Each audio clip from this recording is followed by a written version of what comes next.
This is what most Americans innocently put into their bodies these days, and most alarmingly, into the bodies of their children. And it's no coincidence that Americans die earlier than Canadians or Germans or Italians or Japanese or Koreans or Australians or most any other comparable country. And it wasn't always that way. Until the early 1990s, our life expectancy was the same or better than other developed countries. Then suddenly, more and more Americans began suffering from chronic diseases, from obesity, cancer, diabetes, kidney disease, Alzheimer's, heart disease, and all kinds of autoimmune diseases. Our maternal mortality rate soared to the highest of any developed country on Earth. Same with infant mortality. Like the frog in the slowly boiling water, we didn't really notice as we got sicker and sicker. We've grown now to accept chronic disease conditions as normal. But now, in 2024, we're finally waking up to this cataclysm, and we're asking ourselves, how in the world did this happen? Well, a big part of it is our diet. Restaurants that serve contaminated food are fined or shut down. But when it's the government that approves the poisons in our food, a few people get very, very rich, and the toxins end up in every supermarket aisle. Let me show you what I mean. Doritos, Cheez-Its, Cap'n Crunch, gummy bears. Everyone knows that these are junk foods, so maybe you wouldn't be too surprised to see that the ingredients include a lot of poisons, including a harmful yellow dye called tartrazine, or yellow dye number 5. What you may not know is that this dye was originally made out of the sludge that's left over when you turn coal into coke for blast furnaces.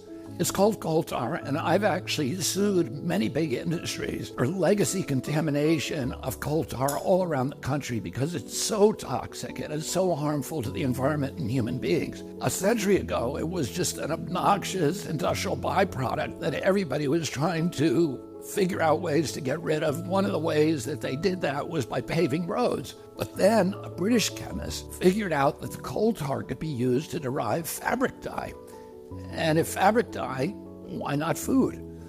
Food manufacturers began using it to cover up the discoloration of low-quality foods that they wanted to pass off on unsuspecting customers. They didn't know back then that this yellow dye, tartrazine, causes tumors, asthma, developmental delays, neurological damage, ADD, ADHD, hormone disruption, gene damage, anxiety, depression, intestinal injuries. Well, we know it now.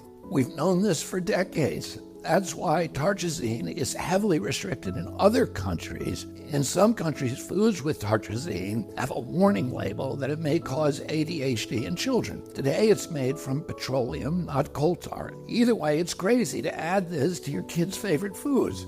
It doesn't even change the flavor. This yellow dye isn't just in junk food. It's in the foods that we consider healthy. It's in everyday kids' snacks like popcorn, mac and cheese, fruit snacks. It's in sports drinks like Gatorade and so-called vitamin water. It's even added to chicken broth, to corn, to pickles, to mustard, and to yogurt. And so, of course, our kids get sick. And we lovingly feed them chewable vitamins which have, surprise, tartrazine. And so the cycle continues until the coughs and asthma kick in, at which point you go to pick up some cough syrup. And yeah, you guessed it, tartrazine. I've been picking on tartrazine today, but that's just one of at least 100 chemical poisons that our health agencies allow into our children's food. I can make a video just like this to talk about Red 40, BHA, BHD, potassium bromate, chemical after chemical, and on and on and on. If just one of them can cause all of these problems, imagine what they're doing in combination. That's never been studied. If we took all of these chemicals out, our nation would get healthier immediately. We'd have fewer sick days. We'd have better focus. We'd have less anxiety. Our kids would learn more easily. We'd lose weight.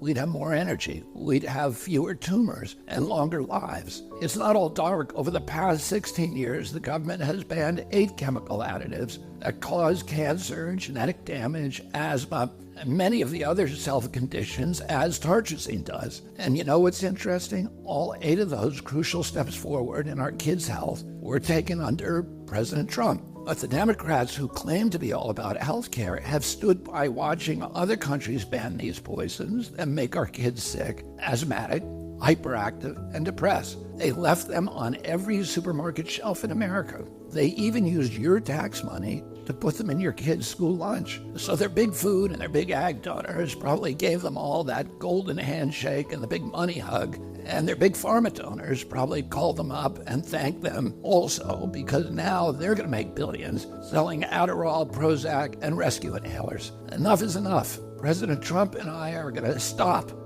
the mass poisoning of American children. Together, we're going to make America healthy again.